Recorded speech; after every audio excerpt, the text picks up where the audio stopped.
We've been doing a lot of hard surface shapes recently, and I think it's time to switch things up and do something a bit more organic. Today, we're going to create a leafy, muddy pond texture where we work with the incredible water level node and scatter a custom-made leaf shape across a dirt ground. We've got a lot to cover in this video, so let's get started.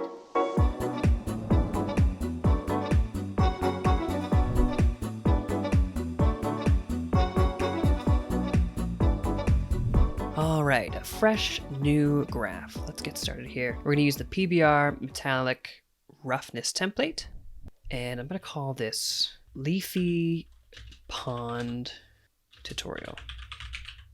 Great. And I'm going to keep it at absolute 2K, 16 bits per channel is good, and hit OK. All right, so we got our basic outputs here.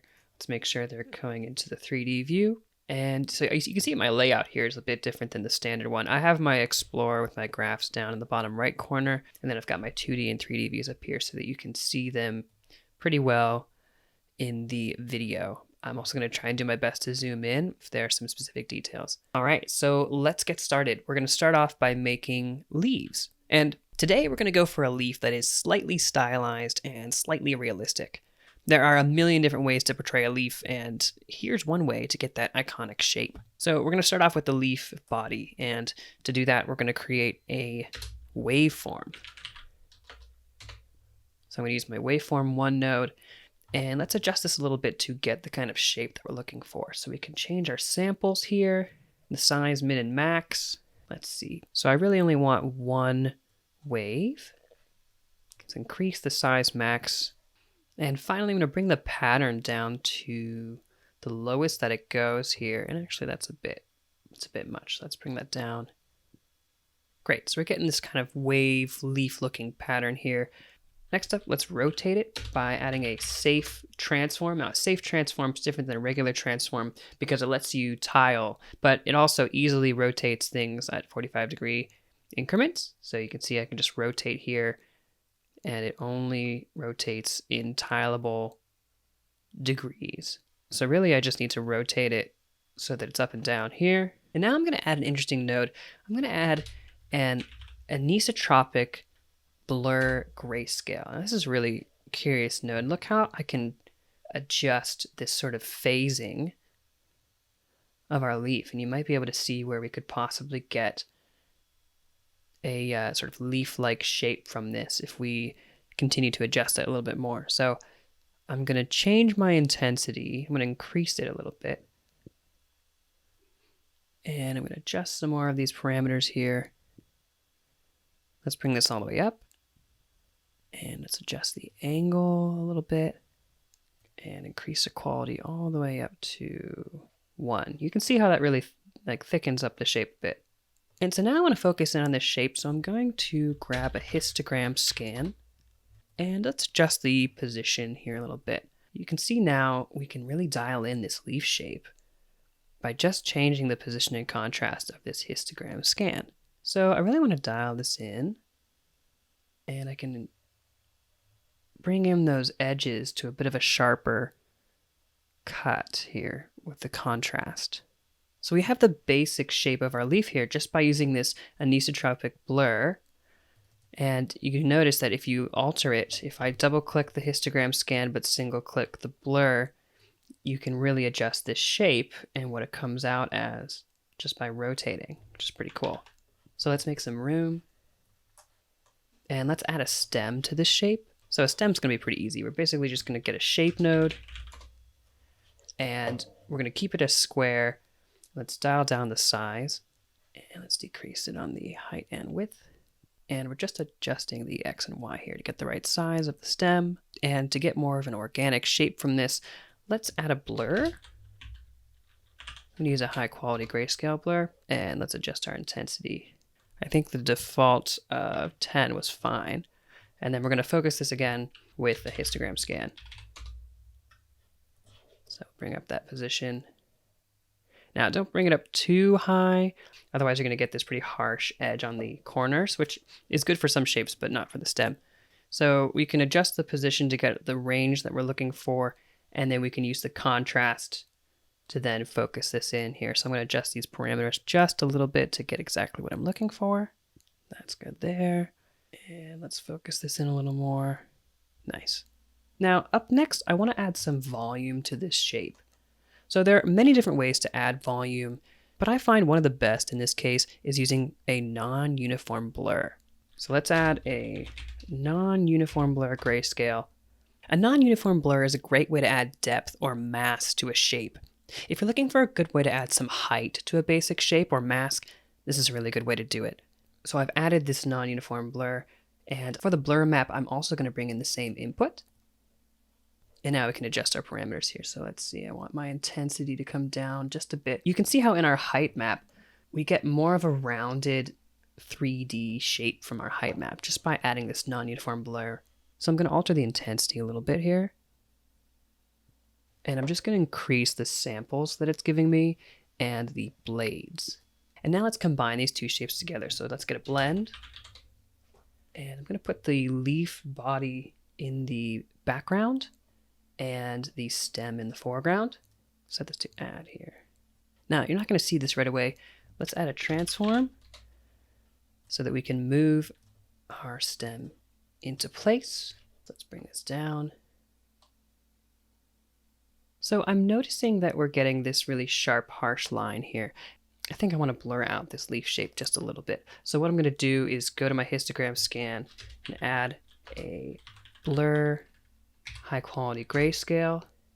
And I think that's going to affect our shape just a little bit more. And you'll see why I did that in a little bit. So we're giving ourselves a bunch of control that we'll be able to use later on when we see things in our 3D view. We can really customize our leaf shape, especially with this blur and this histogram scan.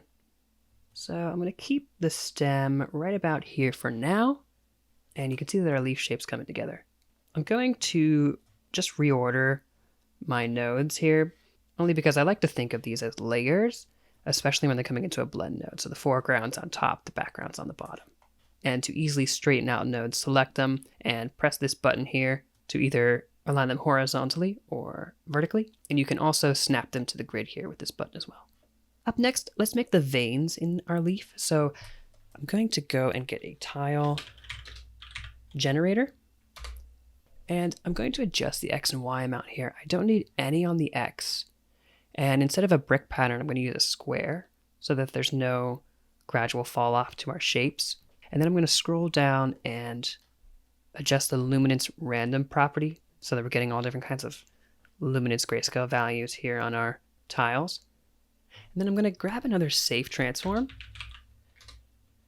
So I'm going to rotate this so that we get a nice 45-degree angle and then add a mirror grayscale. So we're starting to get these vein-like shapes going on. I'm then going to grab an edge detect. And this is where you can really see these shapes starting to appear here. And I'm really going to thin down the edge width, because these veins are going to be very, very small. And we can adjust the roundness here just a tiny bit, because you can see the round joins here happening. So to make this a bit organic, I'm going to increase the roundness here. So I'm going to make another shape for the center vein of the leaf. So I just brought in a shape node, and I'm going to decrease the size in X.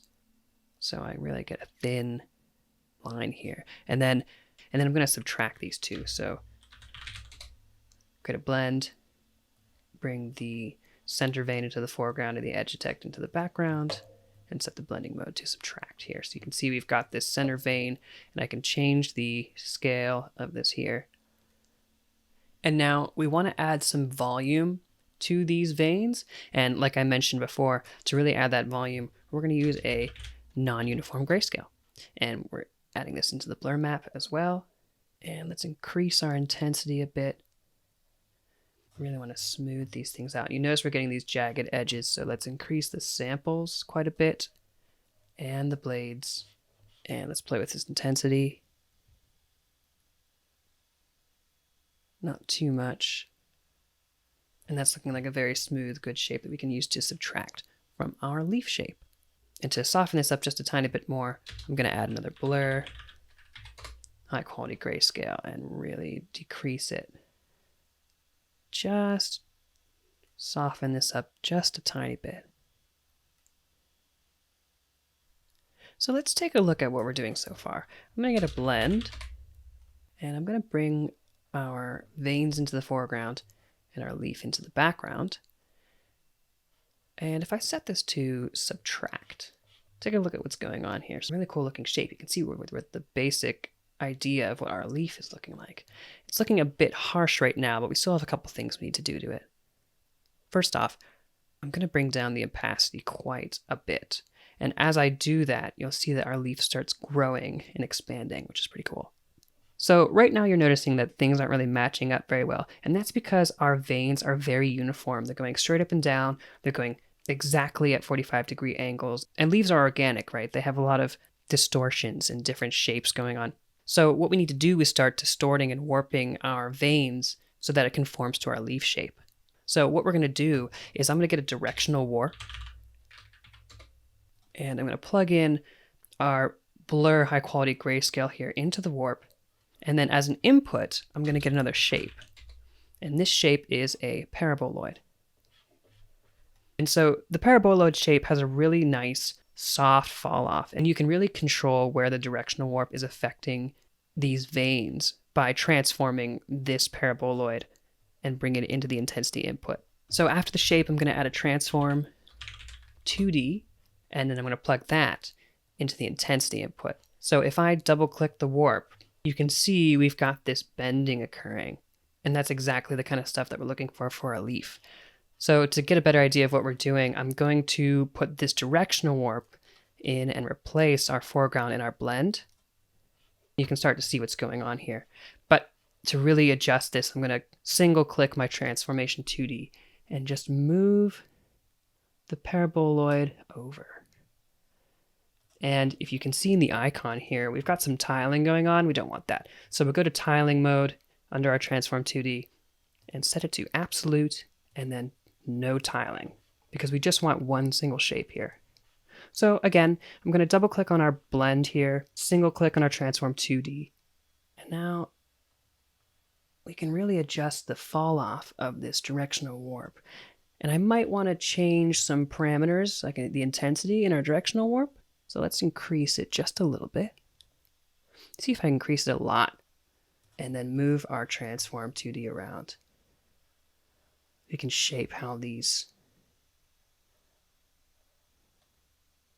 veins look. So I'm going to dial back my intensity. It doesn't need to be too much. And I'm going to place my paraboloid in the bottom right corner here.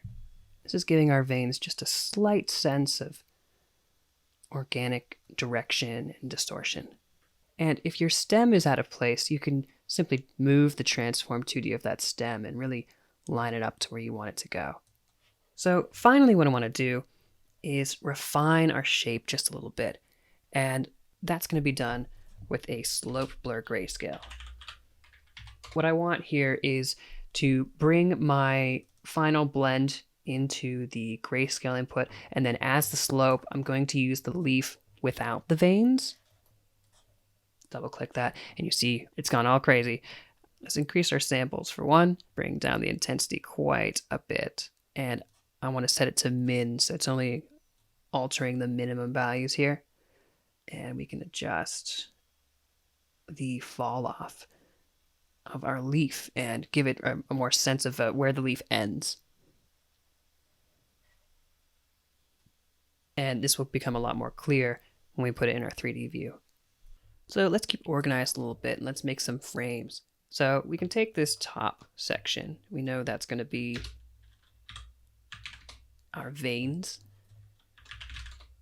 Then we have our stem here. And finally, our base shape. Then let's take the whole thing, select it, add one more frame, and call it leaf. Nice and organized. So we've got our basic leaf shape, and if you'd like, you can turn this into a separate graph and create your own leaf generator. Or if you'd like to throw in some diversity, you can make a couple different leaves with different amounts of veins, stem lengths, and directional warps. Once you're ready for the next step, it's time to create the ground that we're going to spread these leaves upon. So let's do that. I want to make some sort of soily mud texture. And to do that, let's make some mounds of dirt. So I'm going to grab a grunge map. And Substance Designer has a bunch of amazing grunge maps that come in. For the mounds, I'm going to use grunge map 4. You can see we've got all these different splotches, really organic looking grunge shapes. Really cool. And there are so many uses for this. And the grunge map has a bunch of parameters. So we can change the balance here of which of these splotches we can use, what their values are. If we crank it up, you can see there's all kinds of stuff going on in the background. I don't need so much of that, so I'm going to bring this down to about maybe 6.65, and the contrast is good around 0.5. You can adjust the brush pattern here. You can sort of bring it in. And this is useful if you want to multiply this pattern across by using something like a tile sampler or tile generator. But for now, I'm going to keep it down to 0. Now, to make this more smooth, I'm going to add a blur. So we'll use a high quality blur. I don't want it too intense. I still want to get some sort of that grungy sort of texture. But then to sort of tighten up the edges of these mounds and to add a bit more of that detail that we're looking for, let's add a slope blur grayscale. Now, instead of putting itself into the slope, let's add something with a bit more noise. So I'm going to add a black and white spots 2. We get lots of good texture here for this. And this adds the sort of sand, dirt, kind of broken up texture that I'm looking for. So let's bring that into the slope. See what we're doing here.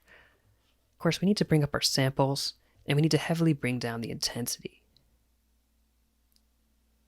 And if we bring it down to the point right around just 0.1, we're getting these sort of almost brush stroke like dabs, and it's a really cool shape and texture. And that's going to be great for our dirt. So we've got these dirt mounds, but I kind of want a sort of uneven surface to put it upon. So an easy way to do that is get a Perlin noise.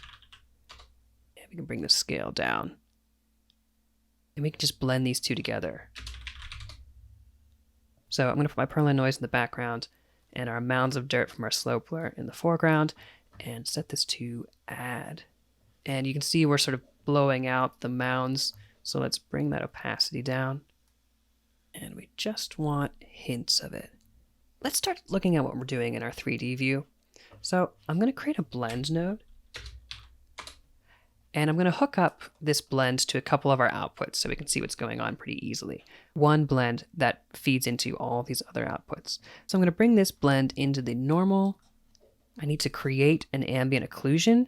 So we'll get rid of this uniform color and add an ambient occlusion node. Hook that up to the output and then hook this blend into that ambient occlusion. And don't worry about the red dashed marks for now. They'll go away later. And then finally, let's hook this blend into the height and get rid of that uniform color. If I take the blend that we have here of our ground and our dirt that we have so far, bring that into the foreground, you'll see that we're starting to get something in our 3D view. And you can see what this noise with the slope blur and that grunge map is starting to add, adding a really neat looking texture. And to increase our quality of view in our 3D view, let's go to Materials, Default, and make sure it's set to tessellation. Let's change our tessellation factor. I'll bring it up to 16, and I just want to add a tiny bit of scale, somewhere around here, so that you can kind of get an idea of that uneven ground that we did with that Perlin noise and the height that we're adding with our mounds of dirt. So this is looking okay, but there is a lot of flat, uniform, smooth shapes still going on, and we need to add just a tiny bit more of detail. So I'm going to get a dirt 1 noise, and it's useful for what it's called. It's dirt. So let's blend in that. So we'll create another blend after the blend that we have, and we'll bring in the dirt 1 in our foreground, set this to add, and you can see it's way too much right now. So let's bring down that opacity.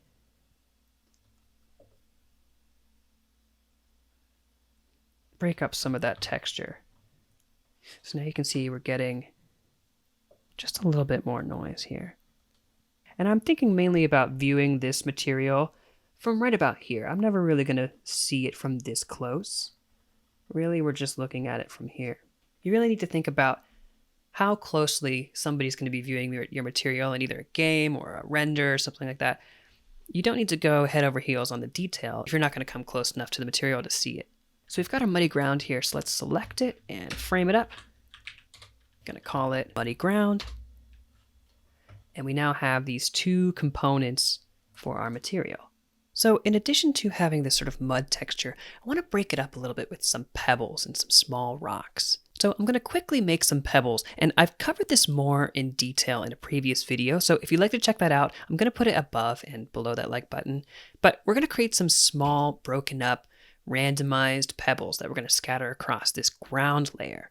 So let's get started. I'm going to make some room here. Let's start off by getting a tile sampler, and let's zoom out here. I'm going to change the pattern to disk, and I'm going to bring the scale way down. Change the position random quite a bit. And I'm also going to go down all the way to the bottom and change the color random property. So it's going to give these small circles a bunch of different grayscale values.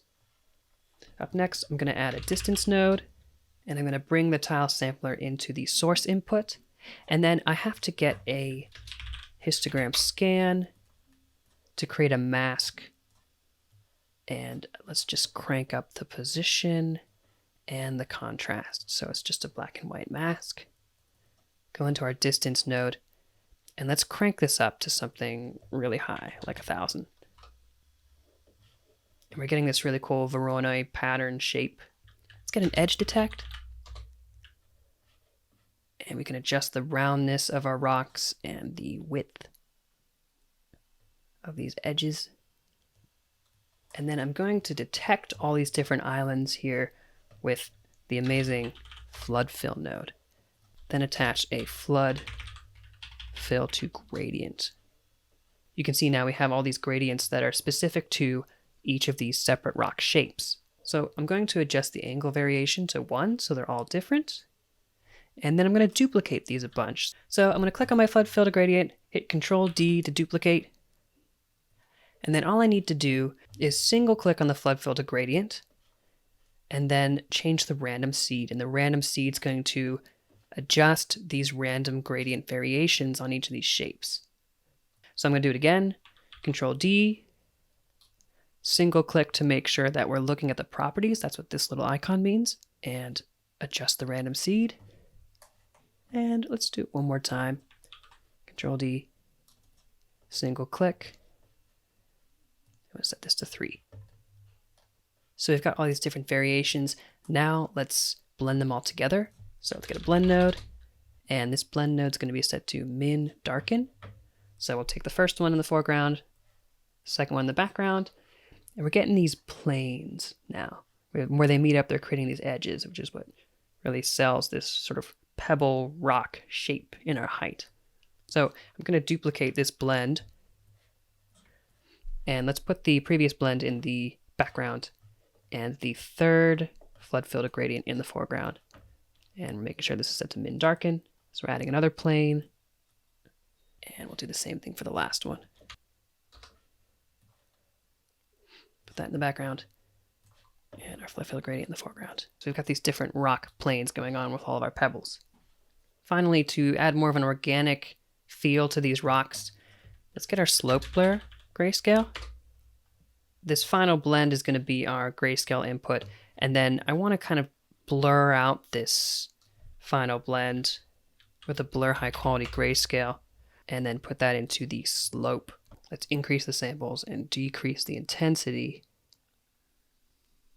And this is giving us our organic looking pebble shape here. And you can adjust the blur to really customize what kind of pebbles you're looking for. Maybe they're closely fitting together. Maybe they're more spread apart. And to add more or less rocks, if you go into your tile sampler, you can increase the amount. And if they all disappear, that's because your edge detect has too high of a number for both the edge width and roundness in its properties. So if we bring down that edge width and the roundness, you can see we're getting a lot more of our rocks. And this is a great way to mask off the amount of rocks that you have in your material. So let's do a couple for now. We can adjust this later, but really I want to see what I'm doing here. So let's blend in our rocks onto our ground material. So let's bring in our slope blur into the foreground of our blend and change our blending mode to add. You can see what's going on here. Now already I can tell our rocks are very pointy, and I think we need to remap some of these levels. So after our slope blur grayscale, let's add a levels node, and let's decrease the white amount here. So we can start globally adjusting the maximum point where how high our rocks can get, just with this bottom slider here. And that's looking better. So let's frame up our pebbles generator. And now I sort of want to plan ahead by creating some masks. So thinking about masks ahead of time is really important because you're going to need those to directly enhance and alter the albedo, the roughness, and all the other values that you have in your material later on. So these masks can let you selectively adjust those properties. And thinking about that ahead of time really saves you time in the long run. So I know that I'm going to need a mask for just my rocks. So what I'm going to do is I'm going to drag off another output from this levels node from our pebbles and get a histogram scan. We can just bring that position and contrast all the way up, and now we have a mask for just our pebbles. And this will update no matter how many pebbles we create from our tile sampler node. And to remember what each mask is, I'm going to add a comment to this node. So I'm going to right click, choose add comment, and let's call this pebbles mask. And this comment is going to stick to this node no matter where I put it. So as we go along, we're going to create these masks, which will come in handy later. So now it's time to scatter our leaves across the ground. There's an amazing node built into Substance Designer that lets us do just that with a bunch of powerful parameters, and that's the shape splatter node. Well, let's make some room here, and let's bring in that shape splatter. And it has a bunch of inputs here, but we're really only going to use 2 of them for now. So for our background height, let's bring in this blend that has all of our rocks and pebbles and dirt. Everything that we're getting coming out of our 2 muddy ground and pebbles components. And let's bring that into the background height input here. And secondly, for pattern 1, let's finally bring in our leaves. Now if I double click on here, you'll see our leaves are getting distributed very evenly across our ground. So to see what we're doing, let's just pump in our height output here into the foreground so we can see what's going on in our 3D view here. So clearly that's way too uniform. Let's mess things up a bit. Double clicking on our shape splatter node, let's adjust how many leaves we're going to want to put onto our ground. I'm thinking 22-ish for the X and Y amount. Then let's increase our scale. We want to give some volume to these leaves. Then we can randomize the amount of scale that we have here so that we can get different sizes. And if we scroll down, now we can randomize the position of these leaves.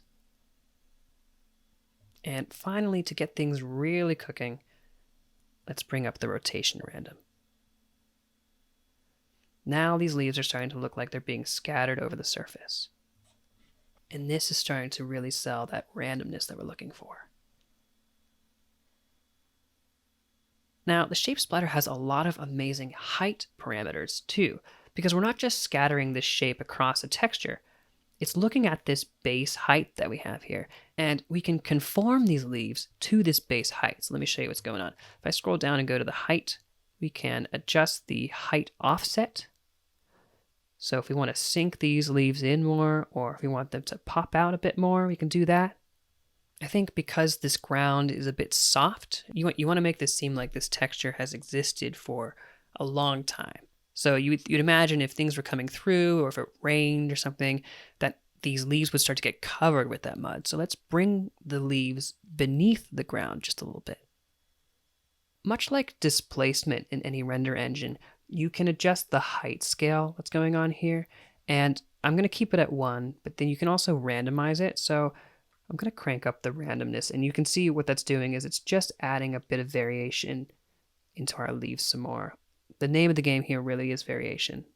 Now, things are looking better, but let's check this out. We've got this one leaf here that's sort of just sticking out from the top, and that's because it really doesn't know what it's doing with this height. We haven't enabled one of the most important parameters in our shape splatter, and that is giving our pattern of leaves here the ability to conform to the background. So if I drag this conform to background parameter to the right, you're going to see that the leaves are going to lay on top of our base height that we created. And you can see that better if I bring us down to a lower angle. If I slide this back and forth,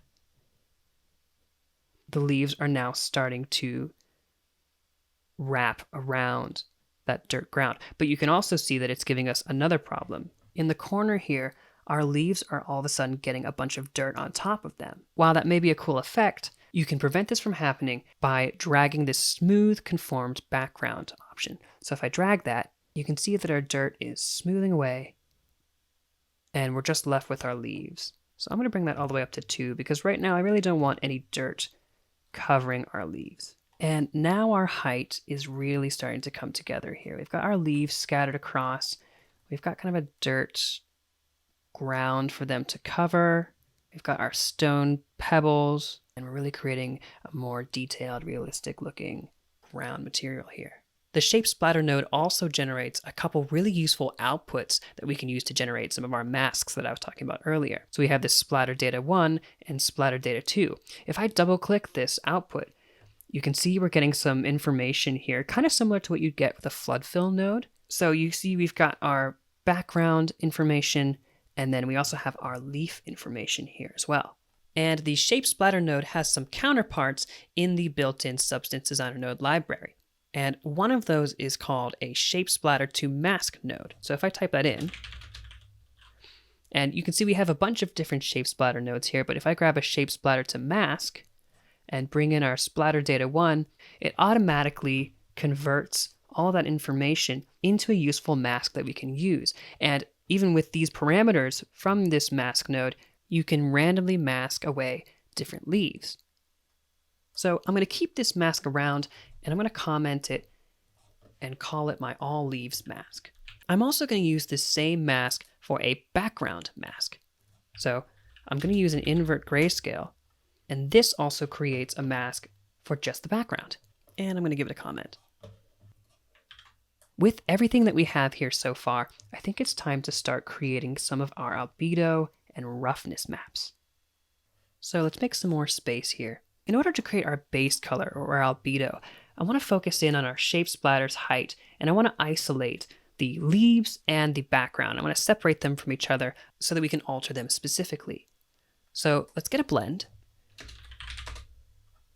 Let's bring in the height information from our shape splatter into the foreground. And then to isolate what's going on here, let's get that shape splatter mask that we created for our leaves and bring that into the opacity. Instead of just having a straight black and white mask, now we have all of that juicy grayscale height data to work with in our albedo. I also want to do the same thing for our ground layer. So blend, let's get our background mask, bring that into the opacity, and feed in the same height data from our shape splatter. So we've got all of that information going on here. So to add some color into the mix here, let's add a gradient map node. And the gradient map node is amazing because it maps all of our height grayscale values to a color gradient. So if I go into this gradient editor and I pick something, let's add a key here in the bottom, and maybe we'll make something sort of a dark brown, and then the light can be some sort of lighter brown. Now to make this a lot easier, we're going to pick a gradient from a reference image that I found online. So let's click pick gradient. I've got my images here, and we'll just drag across and select a couple keys here. You can adjust the precision for how much detail you're looking for from that pick that you got.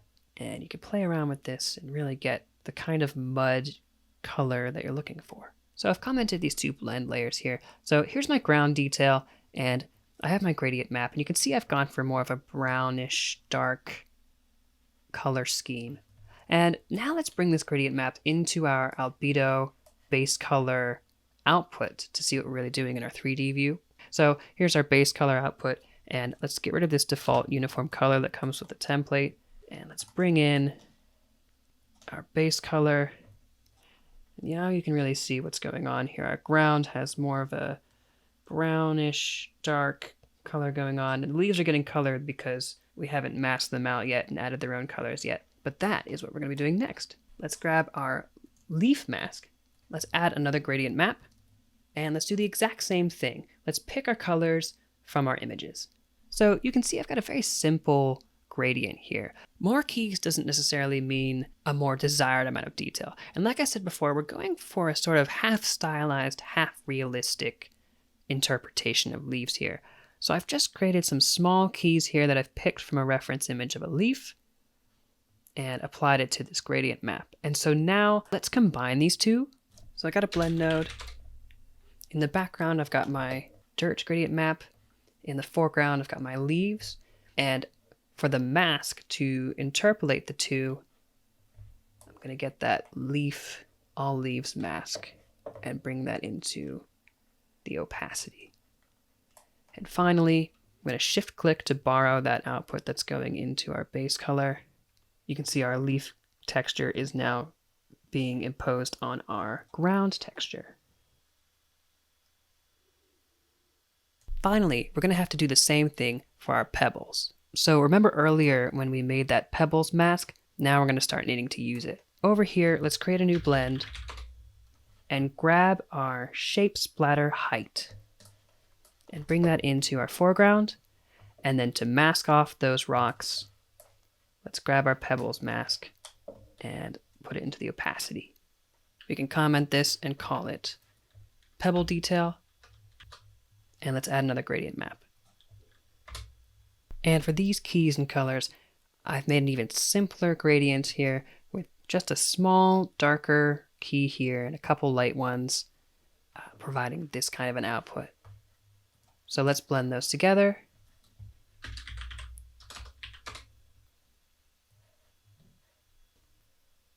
As the opacity, let's use that pebbles mask that we've been using. So now our pebbles have a bunch more detail here. And let's give this a frame. Our color's looking good, but everything is so smooth and uniform. We really need to dial in some more roughness, especially when it comes to our leaves. So let's do that now. I'm going to make some room here. And to create just this global roughness starting point, there's a really good node, and it's called the fractal sum base. And it's got a couple of parameters here that are really cool. So right away, we can dial in our roughness. You can see what that's doing. It's creating much more of a static-like texture. So I'll just adjust the roughness a little bit. And the global opacity kind of dials in the overall light and dark levels of this noise. So we have these min and max levels, and this is really adjusting the minimum and maximum level of detail. So if I bring this level down, you can see it gets a lot blurrier and increases in detail if I bring it up. I'm actually just going to keep it at default, which is 1 and 11. So really what I'm thinking here is that leaves are porous. You know, they have pores. If you zoom in far enough on a leaf, you're going to see all these cells.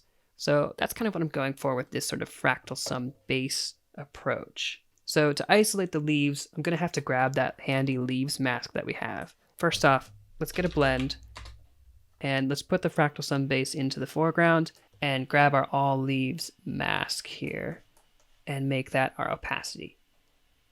Then up next, I'm going to use the height mask that we created for our ground and use those values as a roughness map.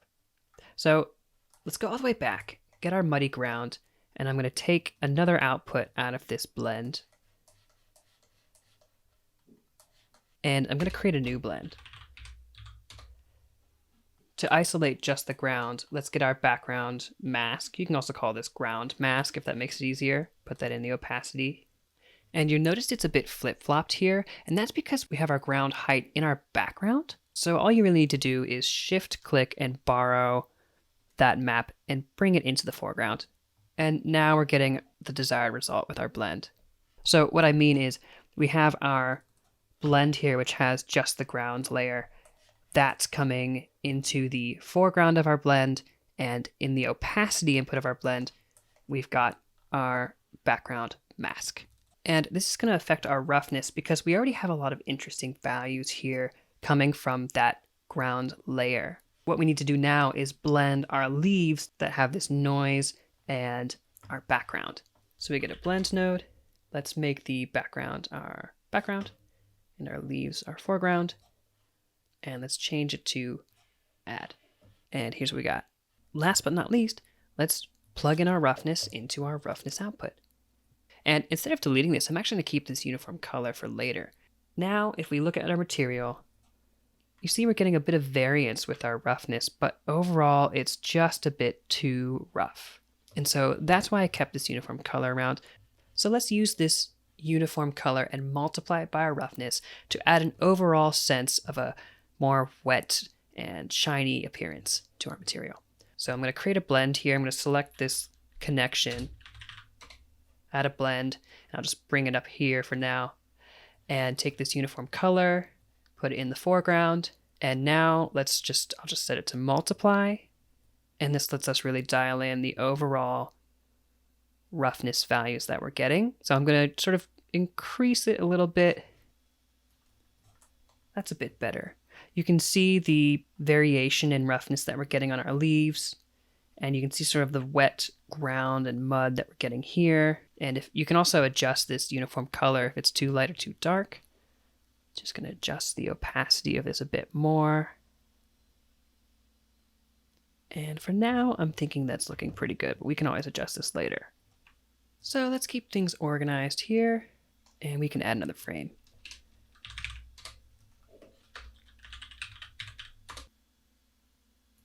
So this is what our graph is looking like so far. So we've got our different components. We've got our leaf, which is made up of smaller components. We've got our pebbles. We've got our ground. And then we're scattering the leaf onto our base ground height here. We've created a few masks, and we've created an albedo, base color, and roughness map.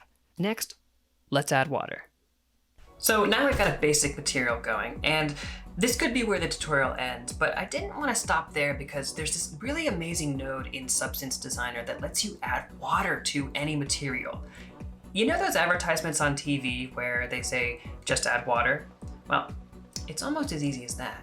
So if I hit spacebar and type in water level, you see we've got this massive node here with all these inputs and outputs. And this is going to require us to sort of reorganize how we have our graph as it is. If you take a closer look at the water level node, you see that its inputs are all of the main outputs that we have for our regular material.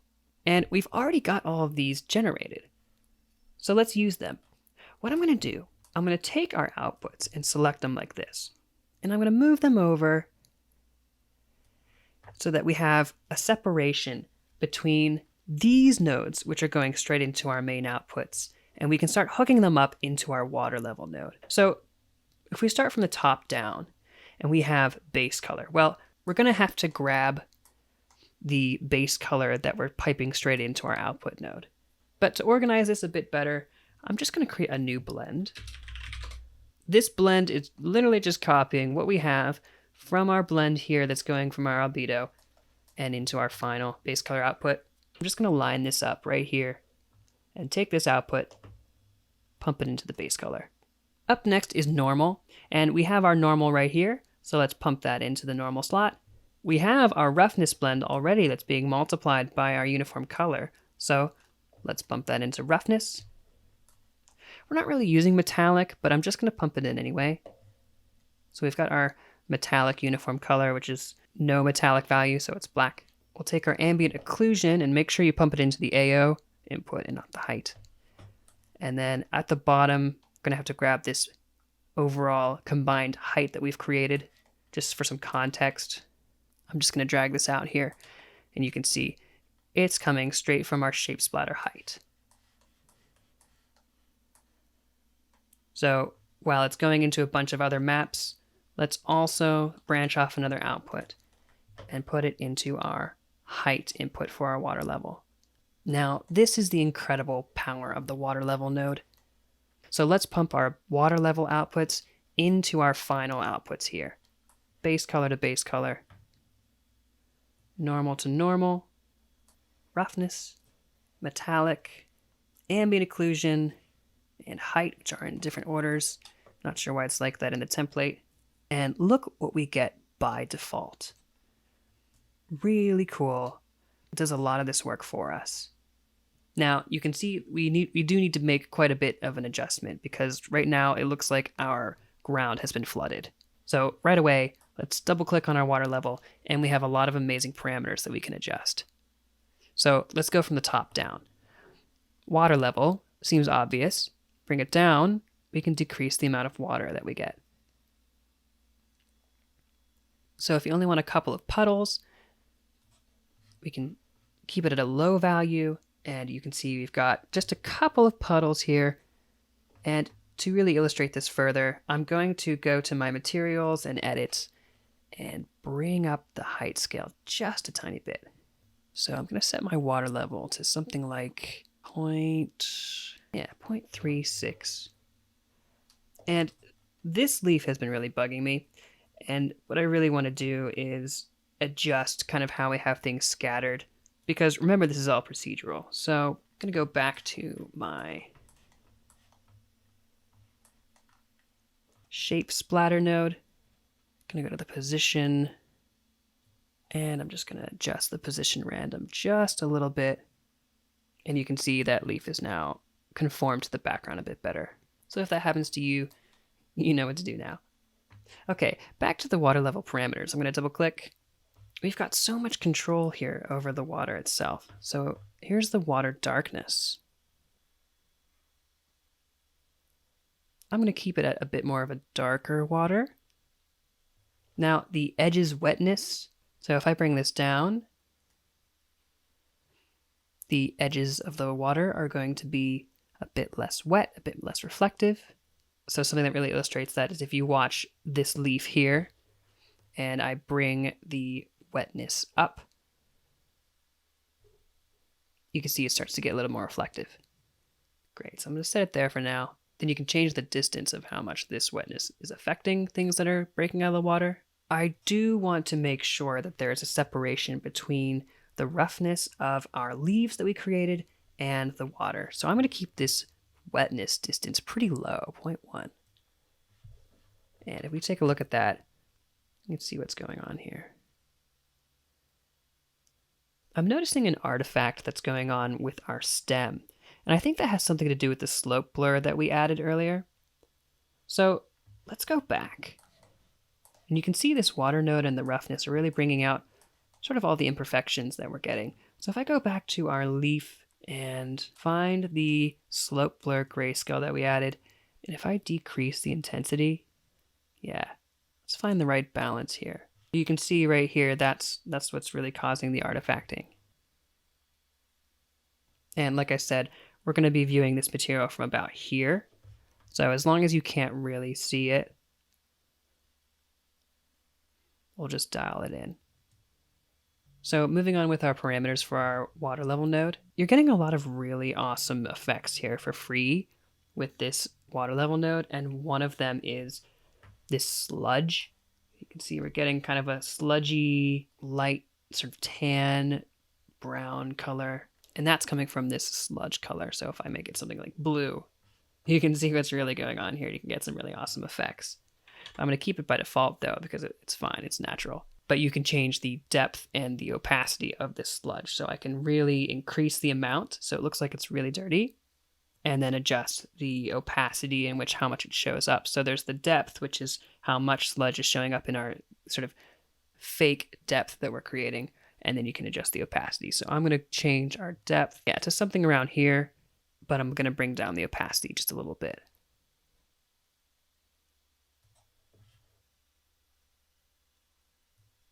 So another thing I want to do after I make a little bit more room here is I want to make a mask for just the water.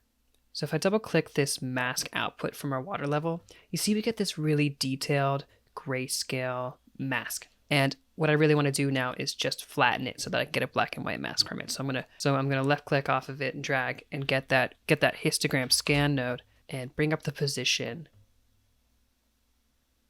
and then bring up the contrast. And I can select how much of that water I'm looking for. I think I'm just going to, I'll start off with just the whole position, but we'll see later. And the reason why I'm creating this is because take a look at our water.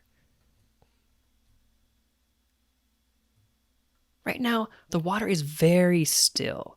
Now, depending on what kind of scene you're setting up, you might want to throw in some movement or disturbance into the water. And here's a quick way to do that, to throw some interest into the material.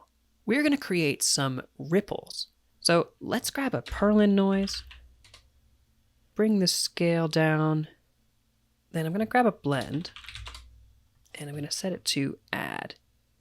And the purlin noise is going to be the foreground, and the background is going to be our histogram scan. Now, if I double click that, you'll see what's happening is, because we're using add, the noise is being added to just the leaves. So let's take that histogram scan and select that connection, and let's just invert it using an invert grayscale. So now if we look at our blend, the ripples are only showing up in the water area and not on top of the leaves. We're going to take this final blend and we're going to connect a normal node to it. And we're really just going to be affecting the normal values of our water. So let's space out a little bit of our outputs here just to give ourselves some more room. We've got our normal coming in. Let's move these over to our normal map. I'm going to add a dot node by holding Alt and left clicking on a connection. Just move things out of the way here. And you can't just add or blend in a normal map into another normal map. We've got some specific nodes for that. So I'm going to hit spacebar and grab a normal blend node. Excellent. So really what I need is the normal that we're currently getting from our water level and put that in the background. This is the normal background input. And get our ripples and put them into the foreground. And you'll see that nothing happened. And that's because we need to change this use mask from true by default to false. And you can sort of see we're getting these ripples appear. And let's just pump this into our normal. Right away, you can see we're getting these ripples in. And let me just dial down the opacity. You really don't need that much. In fact, I'm going to dial it down even more to about 1-ish. And if we look at our reflection, here's the flat water, and here's what our ripples are doing. And it's adding just a little bit of interest to our water. Really, it just needs to be just a very subtle touch, depending on what kind of material you're going for. And to add just a tiny bit more detail, let's go to our ambient occlusion. And in order to really affect it, we'll go and grab our ambient occlusion node here, the one that's going into the water level. In fact, let's select these, frame them up. I'm going to call them pre-water maps. Let's get that ambient occlusion node that we're using, and I'm going to increase the height depth. This is really going to add some more of that depth and atmosphere to our material. So you can see all of our pieces are coming together. You can adjust how many pebbles you have by going back to your pebble tile sampler, or you could also just go straight to your edge detect. And if you decrease the edge width, you can add a bunch more rocks if you'd like to. Change the roundness so you only get rounder rocks. You can also go to your shape splatter where you've put all of your leaves. And we can scroll down here and go down to masking, and we can clean up our leaves a bit. We can just randomly mask away our leaves here. You can add a couple. You can add multiple variations by going into the pattern settings and adding a pattern input. So you can put 2 or 3, as many as you like. Let's go and take a look at it on a few different surfaces. So here's a rounded cylinder.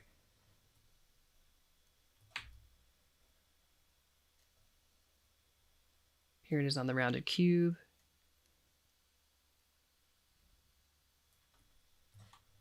Of course, you can't do it without putting it on the sphere.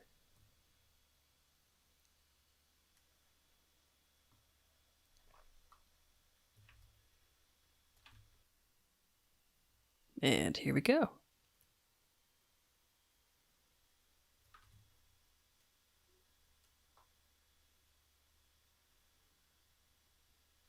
So there you have it. Today we worked on creating shapes and focusing them in by using blurs and histogram scans. Also, using the shape splatter, we've scattered our leaves across our custom-made dirt ground. We then added water using the powerful water level node. And we've even added some ripples to add some interest. I'd like to thank everyone for subscribing to this channel so far. We just crossed 500 subscribers and I am so incredibly grateful. Thank you. It's so nice to see so many people interested in joining me in learning this amazing texture design and substance creation craft. That being said, if you're new here, thanks for watching. And if you like this video, would you mind leaving me a thumbs up? It lets me know that you like this video and it really encourages me to create even more. If you'd like to see more videos from me, hit the subscribe button and hit the bell to be notified when I post new videos and when I go live.